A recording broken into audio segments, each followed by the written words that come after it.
Antes de ser Black Mamba y de convertirse en un líder, Kobe Bryant fue otra cosa. Un niño criado lejos de casa, moldeado por la soledad, la disciplina y una obsesión casi enfermiza por el baloncesto. Un talento que llegó a la NBA siendo un adolescente, convencido de que estaba destinado a ser el mejor, sin saber todavía cómo. De Italia a Lower Merion, del choque con todos a la convivencia imposible con Shaquille O'Neal. 3 anillos antes de entenderse a sí mismo.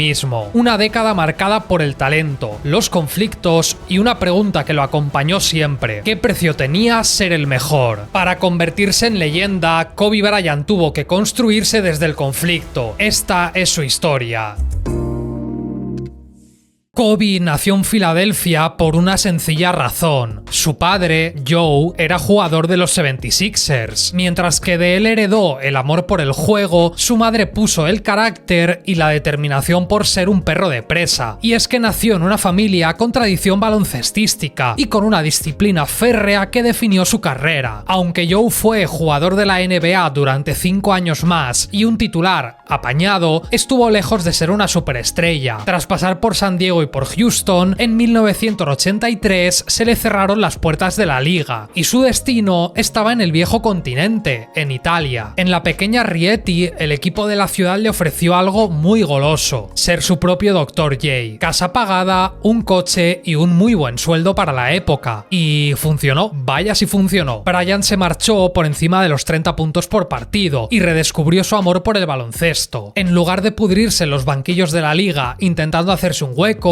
era el héroe local. La diferencia cultural entre Estados Unidos e Italia fue al mismo tiempo un castigo y una bendición para Kobe. Más allá de verse obligado a aprender un nuevo idioma, que no es muy complicado para cualquier crío, se enfocó desde que era un renacuajo en los fundamentos básicos y la táctica. En lugar de basar su estilo en el dribbling y las ventajas físicas, tuvo que sentarse a estudiar, a comprender los aspectos esenciales y a crecer desde lo técnico. Y en esta época también había otro aspecto contextual importantísimo: era el único niño negro en su entorno, e Italia es un país con una tradición futbolística gigante. Encontrar unas pistas para jugar no solo era difícil, es que el resto de chiquillos tampoco quería meter una pelota en el aro. Pegarle patadas al balón era mucho más divertido. Así que Kobe jugaba contra su propia sombra una y otra vez. Esto suena bastante triste, pero nos ayuda a comprender por qué tuvo una personalidad tan egoísta e individual. Pasó mucho tiempo solo. Su forma de divertirse era ver una y otra vez las cintas que sus abuelos le enviaban. Imitaba los movimientos de jugadores como Magic, Jordan o Julius Erving, pensando que algún día sería como ellos. Ya en 1991, y tras una mala temporada en el Mulhouse francés, Joe colgó las botas. Tenía 38 años y junto a Pam había tomado una decisión. Era el momento de volver a Estados Unidos para que sus 3 hijos pudieran hacer sus vidas. Bryant también estaba convencido de que sus pocos éxitos habían sido por su culpa y empujó a Kobe a creer en él mismo y puso una confianza ciega en sus opciones de triunfar y de conseguir una carrera mucho mejor que la suya. Vivir una transición cultural siendo un niño es complicado. Vivir 2 es un reto mayúsculo, y eso es lo que le tocó pasar a Kobe cuando volvió a Filadelfia. No era un niño negro de barrio y tampoco había vivido una dura situación ni nada parecido. Tenía modales europeos, dinero, hablaba italiano y muchas otras cosas que lo hacían diferente. Pero ojo, tampoco era blanco. Y en un instituto donde el 70% de sus compañeros sí que lo eran, esto fue un conflicto. Estaba atrapado entre 2 mundos y 2 culturas radicalmente diferentes. Kobe no tenía calle y esto le iba a perseguir durante toda su carrera. Pero ¿sabéis lo que sí tenía? Talento. Una barbaridad. Se podían meter con él por no haberse criado escuchando rap,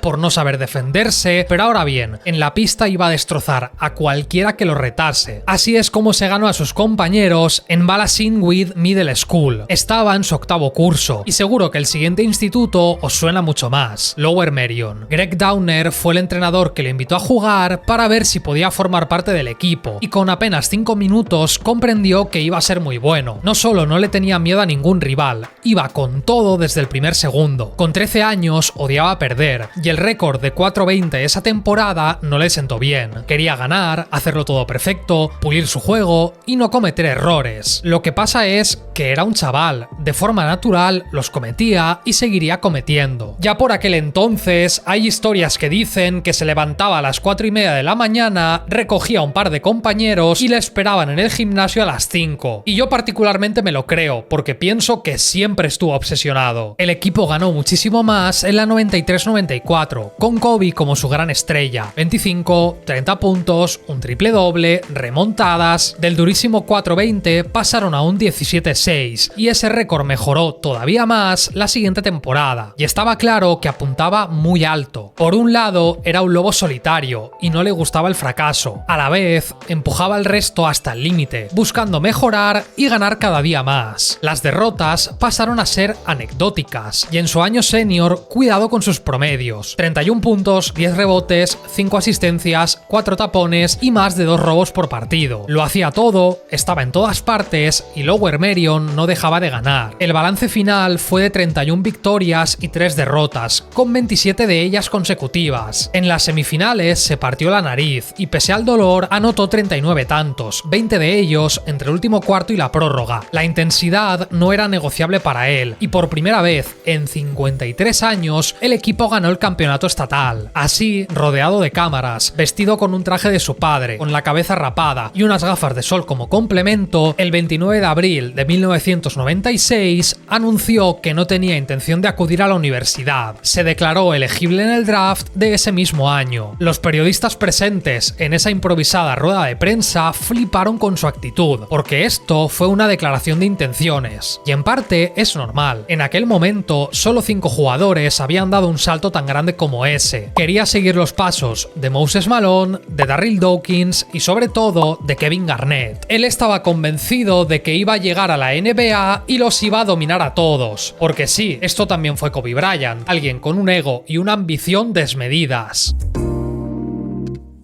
Vamos a ser sinceros tú y yo un momento. Las opciones de que un escolta de 17 años, no muy grande, sobreviviese a la NBA de finales de los 90 eran bajitas tirando a nulas. Garnett fue una rara avis. Un jugador gigantesco, con muy buenos fundamentos, y aún así le costó horrores hacerse un hueco. Marty Blake, el director de scouting de la propia NBA, llegó a declarar que Kobe se estaba autoengañando. Afirmó que ningún scout se había interesado por él y que no estaba preparado. Había muy buenos argumentos para apostar en su contra, y por esa misma razón cayó tan abajo. Kobe entrenó con los 76ers, quienes quedaron fascinados, pero tenían un número 1 con el que eligieron a Allen Iverson. Los Lakers le hicieron el favor a su agente de darle una oportunidad, y ya que estaba en la ciudad, pues lo hicieron entrenar con Dontai Jones, a quien reventó. Unos días más tarde, en otro entrenamiento, lo enfrentaron a Michael Cooper, quien seguía en forma a sus 40. Jerry West le pidió que se lo pusiera difícil, y Bryant le pegó otra paliza. Tras un rato, Jerry consideró que no hacía falta ver más, que ese era el mejor entrenamiento que había visto nunca. El problemita, que los Lakers tenían una elección al final de la primera ronda, la 24. Los Nets, con el pick número 8, también querían a Kobe. Y aquí es cuando surge una de estas historias fascinantes y un poquito turbias del draft. John Calipari, quien iba a debutar como entrenador de New Jersey, vio el talento y lo quería. Arn Tellem, su agente, lo prefería en Los Ángeles, porque iba a ser mucho más fácil venderlo. Ideó toda una estratagema con la que acabó por amenazar veladamente al general manager de los Nets, a quien le dijo directamente que como le jodiese con esto, lo pagaría muy caro. Por otro lado, en la otra punta del país, Jerry West negoció con los Hornets un traspaso, Blake Divac a cambio del pick número 13. Este movimiento estuvo a puntito de irse a la mierda porque el bueno de Blade amenazó con retirarse si es que lo mandaban a Charlotte. Llegó la noche del draft y todo eran nervios. Los Nets estaban maniatados, pero ¿qué pasaría si de verdad elegían a Kobe? Por eso mismo, en las oficinas de Los Ángeles todo fue alegría cuando seleccionaron a Kerry Kittles. Cleveland, que podía ser el otro equipo que lo draftease con con el número 12, eligió a Vitaly Potapenko. With the 13th pick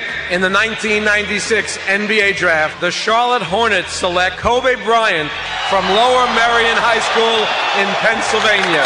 Jerry West lo pasó mal, pero lo había conseguido. Una vez superado el periodo para hacer oficial el traspaso de Divac, ese escolta tan joven se vestiría de oro y púrpura. En la Summer League anotó 25 y 36 puntos, otra muestra clara de que talento tenía mucho. Hasta 2000 personas se quedaron sin poder ver a ese fenómeno, que colgó el cartel de Sold Out en una competición veraniega. Este vídeo está patrocinado por vosotros. Si os gusta lo que hago y queréis apoyarme todavía más, podéis uniros a Patreon. Allí subo los vídeos antes, hay contenido exclusivo que nunca llegará a YouTube y también tenemos un chat privado de la comunidad donde charlamos de NBA y de cosillas del canal. Hay distintos niveles, desde solo 2 euros al mes, y puedes elegir el que mejor te encaje. O también puedes registrarte de forma gratuita y echar un vistazo. Si quieres que este proyecto siga creciendo, que pueda hacer mejores vídeos y en definitiva apoyar lo que hago, considera unirte a Patreon. Tienes el enlace en la descripción y también en el comentario fijado. Muchas gracias y continuamos. Y con el hype por las nubes, el muy cafre se rompió la mano jugando un partido en Venice Beach. Fue un error de juventud y uno bastante caro. Kobe no solo no llegó a los Lakers como una estrella, es que la gran adquisición, la nueva piedra angular, se llamaba Shaquille O'Neal, recién firmado desde Orlando. El equipo se iba a adaptar a él, y perderse las primeras semanas de entrenamiento por una lesión no fue la cosa más inteligente de su carrera. Intentó estar en la pista entrenando todo lo que pudo, pero por delante estaban Eddie Jones y Byron Scott. Tampoco le ayudó que, mientras Shaq hacía todo lo posible por generar una buena química y una buena relación con sus compañeros, él estuviese aislado. No le gustaba hablar de su vida privada, no le gustaba salir, apenas intervenía en las conversaciones. Era un bicho raro, un chaval joven en un mundo de adultos en el que no estaba cómodo. En el partido de rookies y sophomores del All-Star brilló con 31 puntos y ganó el concurso de mates. Lo celebró delante de su ídolo, el Dr. J, de quien había visto vídeos y vídeos durante sus años en Italia. Ahora seguramente nos suena extraño, pero en una era sin internet y sobre todo sin redes sociales, el All-Star era un sitio perfecto en el que presentarse al mundo. De vuelta en Los Ángeles, la temporada acabó sin sobresaltos, 56 victorias y 26 derrotas, un récord muy positivo. En la primera ronda se cargaron a Portland con un 3-1, donde solo tuvo minutos reales en el tercero. Ya contra Utah, la historia fue diferente. Los Jazz de Malone y Stockton eran un grandísimo equipo, y en el tercer partido les endosó 19 puntos en 19 minutos, la única victoria que lograron. Con la temporada en juego en el quinto, y sin Horry, sin Scott y con Shaq eliminado por faltas, la decisión de Del Harris fue darle el balón a Bryant.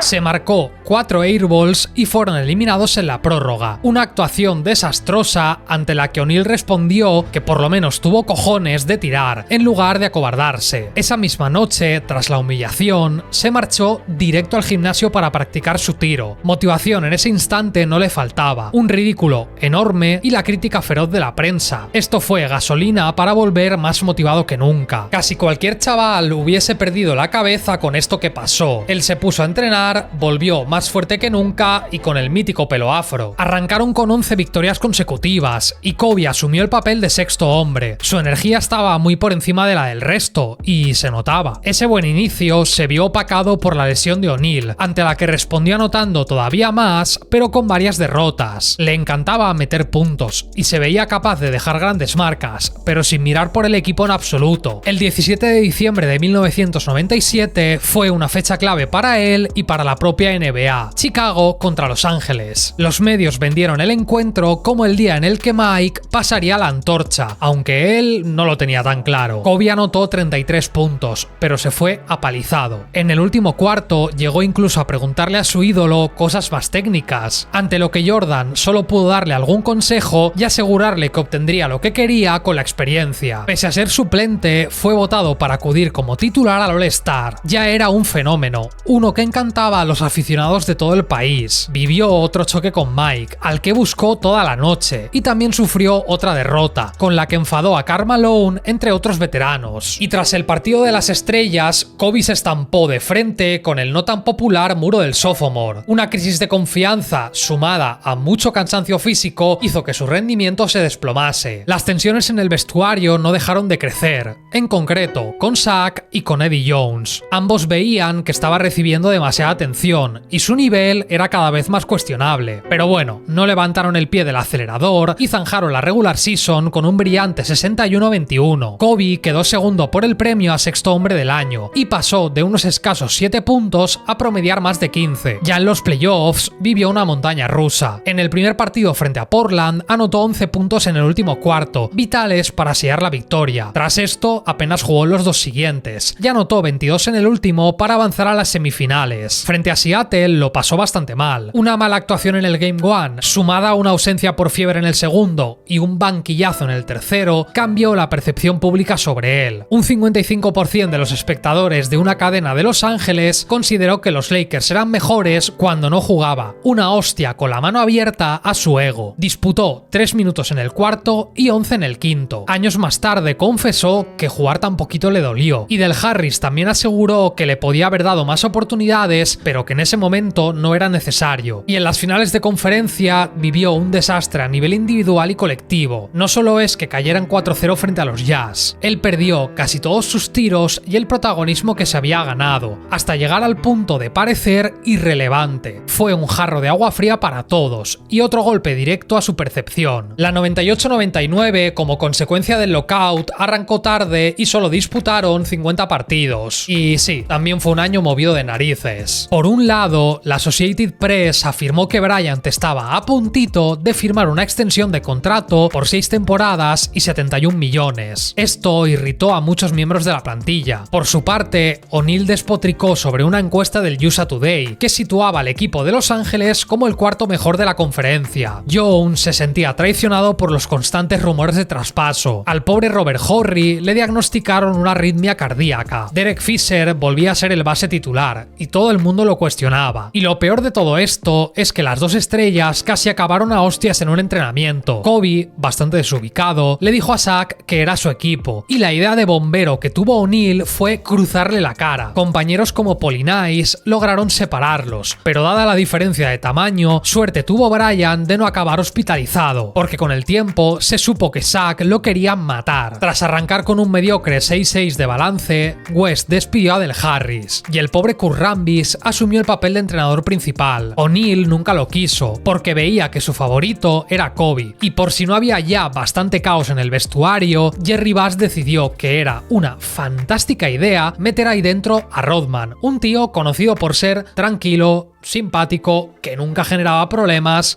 que duró 23 partidos. Traspasaron a Eddie Jones y Campbell a cambio de Glenn Rice, para que nuestro protagonista tuviese todavía más importancia. Esto, una vez más, no gustó en el vestuario, porque no había forma de integrar al chico de oro en una dinámica positiva. Ignoraba a los veteranos, no hacía ningún esfuerzo en mejorar su relación con ellos, y pasaba de los planes que otros jugadores proponían. En general, estaban hartos, porque en pista era muy bueno, pero aguantarlo también era muy complicado. Todavía era un crío, poco o nada interesado en el equipo, y sin química, por mucho talento que pueda tener una franquicia, no hay grupo, no hay cohesión y no hay éxito. Tras superar a Houston en primera ronda, San Antonio los barrió. Se fueron humillados. Un equipo inmaduro y disfuncional al que Tim Duncan hizo añicos. Antes de mudarse al Staples Center, el mítico Forum dijo adiós de la forma más triste posible, con una sonrojante derrota. Solo había una persona capaz de reconducir esta situación y salvar un vestuario caótico.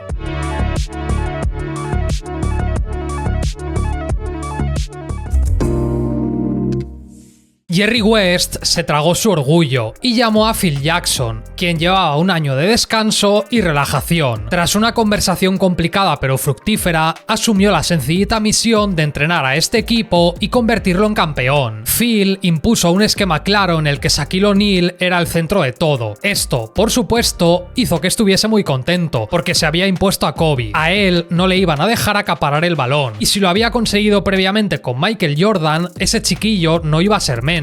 También aquí hay que señalar que se rompió la mano justo antes de arrancar la regular season, y esto les vino genial para quitárselo del medio entre comillas. En los primeros 15 partidos sin él, los Lakers aplicaron el triángulo, y jugaban muy bien. Cuando regresó, era el único jugador al que necesitaban enseñarle los conceptos, y debía encontrar su camino o coger la puerta y marcharse. Pese a estos cambios, la relación entre ambas estrellas seguía bastante mal. Phil notó muchísimo odio visceral en Shaq, y era cuestión de tiempo que una crisis estallase. Tras una mala racha llegó el día. En una sesión de vídeo volvió a salir el tema, y Shaq llevó la voz cantante. Simplemente dijo: "Creo que Kobe juega de forma demasiado egoísta. No podemos ganar así. Estoy harto". Los veteranos hablaron después, y él estaba en el fondo, callado, sin decir nada. Phil le preguntó si pensaba decir algo, y con una voz calmada y tranquila dijo que apreciaba a todo el mundo y que quería formar parte de un equipo ganador. Encadenaron una racha de 19 victorias consecutivas, a la que siguió otra de 11. El balance final fue de 67 triunfos y 15 derrotas. El equipo abrazó la nueva filosofía y todo funcionó. Ya en la postemporada, y tras vapulear a Sacramento los dos primeros encuentros, necesitaron un quinto para avanzar. Ante los Suns dieron una imagen mucho más sólida, incluido un game winner de Kobe. El 4-1 final demostró que estaban listos para grandes cosas. Entonces llegó Portland, y ambos conjuntos nos regalaron una serie legendaria. En el lado de los Blazers, un fundamental Scottie Pippen estaba convencido de que podrían superar el triángulo, porque ¿quién lo conocía mejor que él? Y estuvo bastante cerca de demostrar que tenía razón. Aunque la serie desfilaba con un 3-1 a favor de los angelinos y podían cerrarla en el Staples, no lo hicieron. En el sexto, de vuelta en Oregón, derrota. Y tampoco les fue mucho mejor en el Game 7. Estaban 15 puntos abajo cuando quedaba solo un cuarto. Fueron Brian Shaw y Robert Horry quienes espabilaron y arrancaron la remontada. Lograron adelantarse en el marcador ante una plantilla de Portland que veía sus opciones esfumarse poco a poco. El momento icónico de la serie y de aquellos playoffs fue este alley-oop. Por el otro lado del cuadro llegaron unos Pacers bastante molones. Y sí, estas son las finales de Shaq, pero volvamos a nuestro protagonista. En el segundo encuentro, Jalen Rose lesionó a Kobe, y lo hizo a conciencia. Buscó que cayese sobre su pie y hacerle daño en el tobillo. No me lo invento, es que lo reconoció, y fue algo cuestionable. Consiguió limitar su aparición a 8 minutos, además de provocar que se perdiese el tercero. Para el cuarto, 3 días más tarde, todavía estaba muy tocado. Él no iba a renunciar así como así a unas finales, y pese al dolor, jugó. Una vez en la prórroga, Shaq fue expulsado, y fue inevitable pensar en sus playoffs frente a los Jazz, solo que esta vez no iba a fracasar de nuevo. Anotó 3 canastas clave, incluido el palmeo que les dio la victoria y salvó la papeleta. Era el 3-1, y en sus propias palabras, una liberación a nivel mental que casi les daba el título. Luego es verdad que en el quinto ni se presentaron, y en el sexto ganaron su primer título. Costó bastante, pero Phil Jackson lo había vuelto a hacer. Mientras que Shaq promedió 38 puntos y 16 rebotes, Kobe asumió el rol de número 2, y la jugada salió redonda. Esta fue la primera gran temporada de Kobe, que venía de entrar en el tercer quinteto del NBA y de hacer un buen año, pero ahora entró en el segundo, y en el primer quinteto defensivo. Quedó top 5 por el premio a Defensor del Año, se llevó algún voto para el MVP y era campeón, lo más importante. La alegría duró bastante poco, porque tras 35 años vinculado a la franquicia,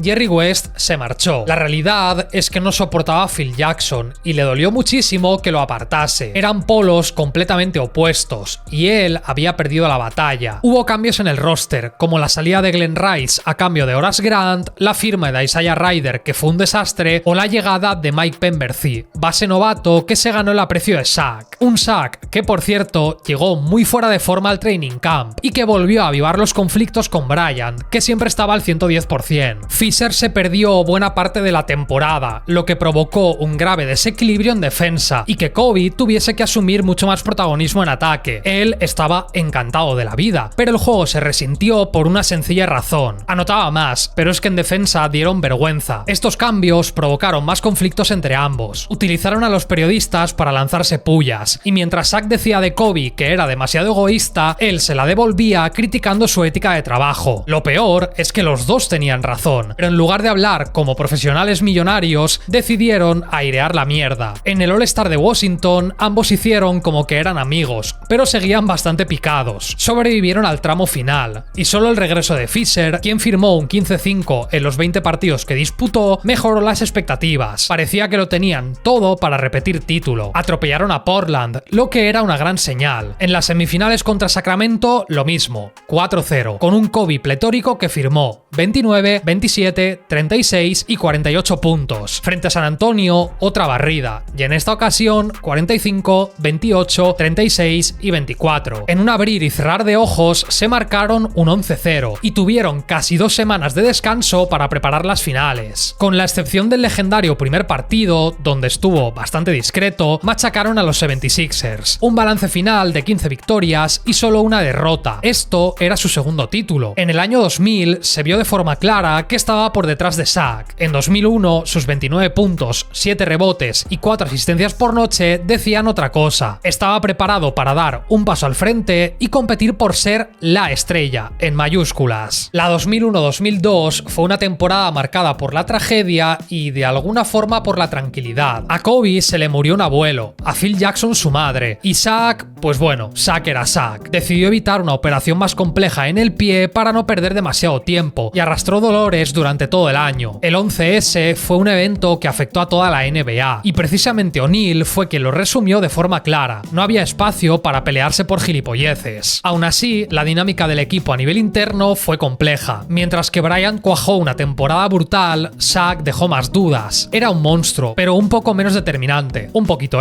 que seguía siendo un bicho. En el All-Star de Filadelfia, Kobe se llevó el MVP y también un gran abucheo del público. Poco después de eso, en un entrenamiento, le pegó un puñetazo a Samaki Walker. En ese momento, cuentan sus compañeros que iba de tipo duro, de gángster, pero al mismo tiempo no dejaba de ser un chavalillo muy bien educado. Por eso, a las pocas horas de pegarle el puñetazo a Samaki Walker, lo llamó llorando desconsolado a la habitación de hotel y le pidió disculpas 1000 veces. Pero es que aparte, luego fue en persona y se disculpó llorando otra vez. A pesar de firmar un 58-24, que no está nada mal, quedaron por detrás de San Antonio y de Sacramento. En primera ronda barrieron a Portland 3-0 y con un 4-1 los Spurs se fueron para casa. Es muy interesante y poco recordado su cuarto partido, donde les metió 10 puntos en los últimos 5 minutos para ganar. El choque con los Kings era la final anticipada. Ganaron el primero con 30 puntos suyos y en el segundo vivió su propio flu game. Una hamburguesa en mal estado le provocó una intoxicación alimentaria. Más allá de los mareos y vómitos, a media hora de arrancar el partido todavía tenía un gotero puesto. Perdieron ese y el siguiente, y solo un milagro de Horry impidió que se marchasen con un 3-1 en contra. La serie estaba empatada, pero ese equipo de Sacramento era competitivo a más no poder, y estaban listos para protagonizar la machada. De hecho, pusieron el 3-2, y en el Staples Center intentarían avanzar a las finales. Y aquí no voy a andarme con rodeos. En el último cuarto, los Lakers tuvieron 27 tiros libres, frente a los 9 de su rival. Shaq firmó un 41-17 y Kobe un 31-11-5. Lo más lamentable fue que Bryant le partió la nariz a Mike Bibby de un codazo, y la falta se la pitaron a Bibby, que estaba sangrando en el suelo. Fue ridículo y, si os soy sincero, normal que incluso a día de hoy se teorice sobre que estuvo amañado. Esta falta que habéis visto, como tantas otras, fueron ridículas. En el séptimo, y tras una prórroga con todo un estadio en contra, ganaron. La plantilla respiró aliviada, porque estuvieron muy cerca de caer eliminados, y esto pudo cambiar el transcurso de la historia. De hecho, las finales fueron cortas, anticlimáticas y aburridas. Los Nets fueron un puro trámite, un equipo sin respuesta para la dupla galáctica. Con unos promedios de 36 puntos y 12 rebotes, Shaq ganó su tercer MVP de las finales, y Kobe lo acompañó con fantásticos números. Hasta la fecha, es el último three-peat que ha visto la NBA, y confirmó a aquellos Lakers como uno de los mejores equipos de todos los tiempos. Top 5 por el MVP, top 3 por el defensor del año, primer quinteto All-NBA y segundo defensivo. Kobe ya era, sin ningún tipo de duda, una superestrella. Esto supondría el final de una era y el inicio de toda una serie de problemas, dramas y situaciones muy complejas y muy graves.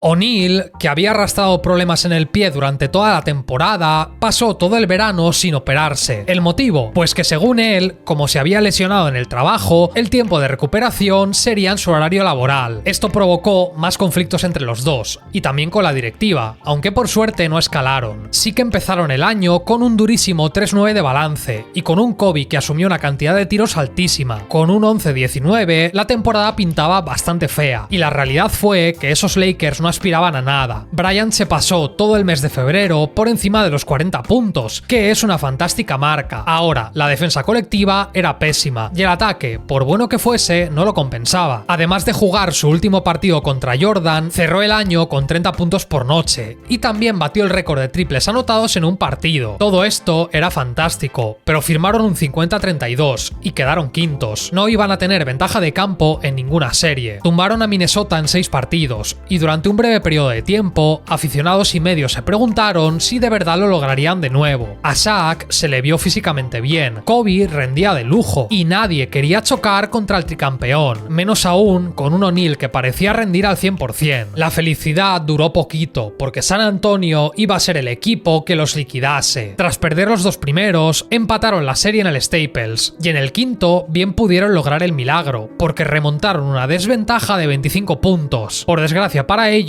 Robert Horry falló un triple que pudo ser la victoria, pero entró y salió. Los Spurs sobrevivieron y la plantilla se desplomó, 82-110, una humillación total. Tuvieron que asumir una realidad: la dinastía, tal y como la concibieron, había terminado. Y aquí entramos en uno de los episodios más repugnantes de la carrera de Kobe. Hay mucha gente que se empeña en pasar de largo, en ignorarlo y simplemente hacer como que no existió. Y esto, ¿yo qué queréis que os diga? Me parece también lamentable. El 30 de junio de 2003 viajó a Eagle, en Colorado, para una pequeña cirugía en la rodilla. Lo hizo sin informar a nadie porque no tenía mucha relevancia. Así, junto a sus 2 guardaespaldas, reservó una habitación de hotel. Esa misma noche mantuvo relaciones sexuales con una joven de 19 años. Al día siguiente, la policía se personó para interrogar a Kobe. Tras mentirles y decir que nada de eso había sucedido, le aseguraron que quedaba entre ellos y que su mujer no sabría nada. Entonces reconoció que sí, que había sucedido, aunque insistió en que fue una relación de mutuo acuerdo. En el proceso de investigación hicieron los exámenes pertinentes y descubrieron heridas, hematomas y desgarros, además de sangre, tanto en la ropa de ella como la de Kobe. La versión de la historia volvió a cambiar en ese punto. Resultó que explícitamente, pues no le había pedido el consentimiento. Se sometió voluntariamente a un polígrafo y el 4 de julio se emitió una orden de arresto. Voló de vuelta a Colorado, pagó la fianza y 2 días más tarde se filtró a la prensa. Ahí es cuando el caso se transformó en un circo mediático. El 18 de julio se tramitó la demanda de manera formal y empezó una pesadilla para la joven. Amenazas de muerte, cartas y correos repletos de odio, fue perseguida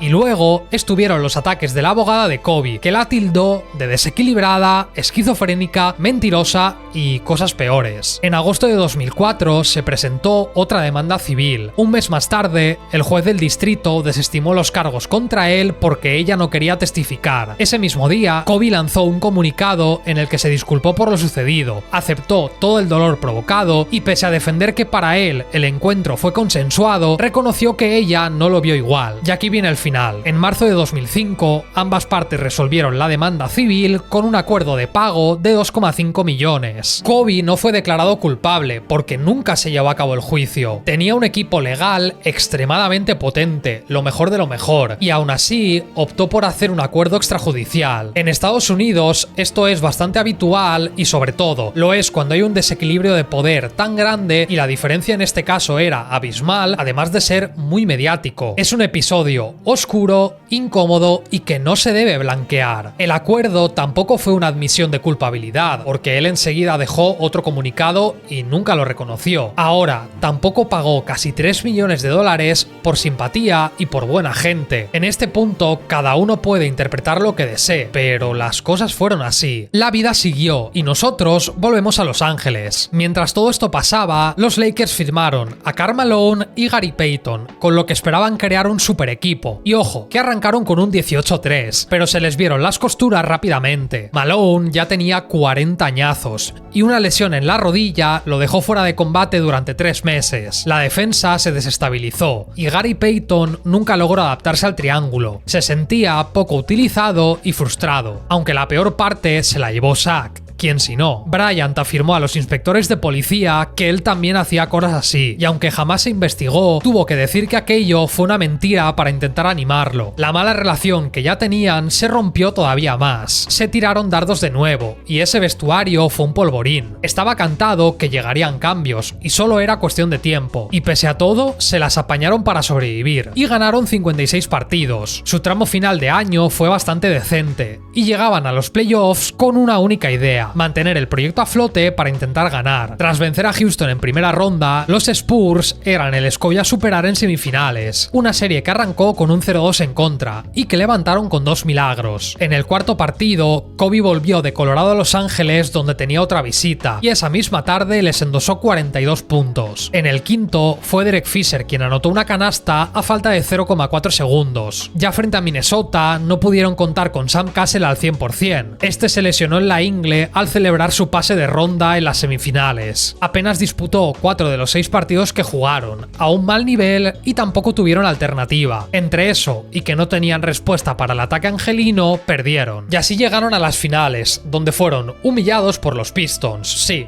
eran un equipazo y los machacaron. Se juntó que Malone estaba para el arrastre, que Payton hizo lo que le dio la gana, que Kobe estaba en su propio mundo y que Shaq estuvo lejísimos de ser un factor determinante. Los Pistons ahogaron a los Lakers con su defensa y nunca tuvieron opciones reales. De verdad que eran un equipo muy propio de su época, pero muy bueno. En Los Ángeles colapsaron y el final de esta era lo definió perfectamente Rick Fox tras caer. Elegimos un mal momento para ser un grupo de individuos. Los Lakers se desintegraron. Kobe se planteó unirse a los Clippers en la agencia libre, pero Jerry Buss le convenció de que no habría nada mejor que quedarse, y un contrato de 7 años y 136 millones también fue un fantástico argumento. Shaq, a quien ya le habían negado una extensión, acabó en Miami traspasado. No quería compartir más tiempo con Bryant, y la solución fue largarlo. Y Phil Jackson, cansado y sin renovación, se marchó. Malone se retiró. Payton acabó en Boston, y hasta Fisher, que apreciaba mucho a Kobe, se marchó a los Warriors. Con un equipo mucho menos talentoso y centrado en su figura, descubrió una realidad que hasta el momento le era ajena. Lo normal no era ganar tanto, lo normal es sufrir, perder e incluso no clasificarse a los playoffs. Rudy Tomjanovich dimitió tras lograr un 24-19 y con Frank Hamblem el equipo se desplomó hasta un doloroso 10-29. Mientras tanto, la demanda civil en Colorado se mantuvo abierta y su imagen pública se hundió. Promedió más de 27 puntos por partido, pero los Lakers fueron malos. No recibió ni un voto para el MVP y salió del top 50 en camisetas vendidas. En el mundo de las zapatillas, Kobe también pasó de moda. El equipo era suyo y podía estar contento, pero el estatus de superestrella desapareció. Fue un bache en el camino y un punto muy bajo en su carrera. Tras un año desastroso, Jerry Buss comprendió que necesitaba a Phil Jackson de vuelta, pero primero tenían que arreglar las diferencias, él y su estrella. Con un acuerdo de 10 millones al año y tras una reunión en la que le prometió no volver a atacarle a través de los medios, Phil regresó. Kobe supo que era el momento de redimirse. Aún así, el reto era importante, Ya no tenía una plantilla de superestrellas, sino una formada por nombres como Smush Parker, Kwame Brown o Chris Mihm. Solo Lamar Odom podía presumir de ser un digno compañero, y la 2005-2006 también iba a ser la segunda temporada sin handshake. Este cambio en el juego benefició mucho a los escoltas y aleros habilidosos. Permitió que pudiesen atacar con mayor comodidad y libertad, revirtiendo la tendencia defensiva que sumió a la NBA en un juego lento y difícil de digerir. Fue el año más salvaje de Kobe en términos de anotación. Lideró la liga con 27 tiros por partido, la marca más alta de la era moderna. Claro, de ahí que se fuese por encima de los 35 puntos por noche y que dejase hitos como los 62 puntos en 3 cuartos contra Dallas o los todavía más míticos 81 contra Toronto. Firmó 4 partidos consecutivos con más de 45 puntos y, sobra decirlo, se llevó el título de máximo anotador. También tuvo tiempo de empezar a hacer las paces con Shaq y para reforzar su imagen pública, se comprometió con la selección de Estados Unidos para los siguientes 3 años. Lograron ganar 45 partidos, que bastante fue dado el nivel del roster. Kobe firmó una fantástica serie contra los Suns y demostró que quería involucrar más al resto. Arrancaron con un 3-1 que sorprendió al mundo, y en el sexto intentó cerrar la eliminatoria a su manera, con 50 puntos, aunque insuficientes para vencer en la prórroga. En el Game 7 se desmoronaron. Los Suns eran un mejor equipo, tan fácil como eso. Hizo de todo, pero no bastó. Y por si esa dolorosa derrota no les hizo bastante daño, tuvieron que ver cómo Shaq ganaba su cuarto anillo. Con el número 8, Kobe Bryant fue 8 veces All-Star, 8 veces All-NBA, 7 veces All-Defensive y uno de los jugadores más dominantes de la liga. Pasó de ser un niño obsesionado y solitario a una superestrella que ganó 3 títulos. Y para la temporada 2006-2007 decidió dejar atrás ese dorsal, del 8 al 24. Todos los éxitos y también conflictos quedaron atrás, en lo que fue una declaración de intenciones. Así nació Black Mamba, un Kobe más maduro, más frío, todavía más competitivo y mucho más peligroso. Pero esa, amigos, es otra historia. En pantalla habrán aparecido los miembros de Patreon que hacen posible todo este tipo de vídeos y en concreto los documentales largos. Esto tiene muchas horas de faena, mucho curro, mucha documentación y queda la segunda parte que espero liberar dentro de no demasiado. Si te ha molado y te lo puedes permitir, te animo a hacerte miembro de Patreon. Y ya de paso, habrá salido en pantalla otro documental de este estilo. Allí te cuento la historia de Magic Johnson y Larry Bird, la rivalidad que ambos tuvieron y por qué fue clave para salvar la NBA. Un saludo, gracias por llegar hasta aquí y espero verte pronto.